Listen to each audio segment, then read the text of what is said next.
Hey guys, Russell Wood here. Last night I had the honor and privilege to go on Jesus Burger outreach right here at Love Twin Cities.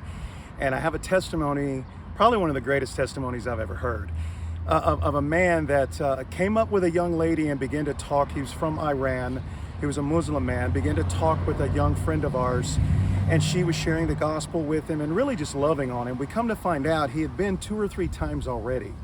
And he kept talking about how he felt the love of God, how he felt like these people are different than any other Christians that I've come around. They have not looked at me any differently because of my faith or my background.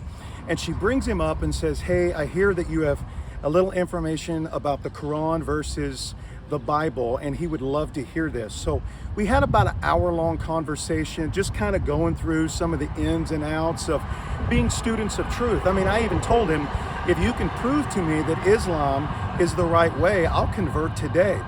The trouble is with that, he can't prove it to me. As a matter of fact, the Bible is very clear that Jesus is the way, the truth, and the life, and no one comes to the Father but by him.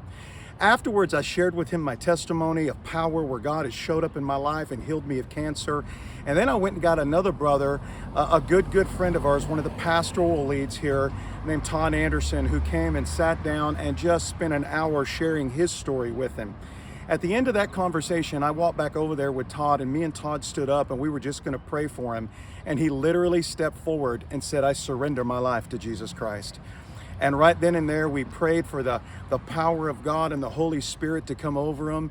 He began to say he's going to go back and get his friends and bring them to Jesus Burgers, where he first felt not just the love of God, but the touch of God. It was one of the greatest things I'd ever seen.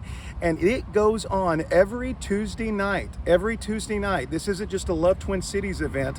This is something that goes on every night. Outreach, 365 days a year. So you can be a part of it. Plug in.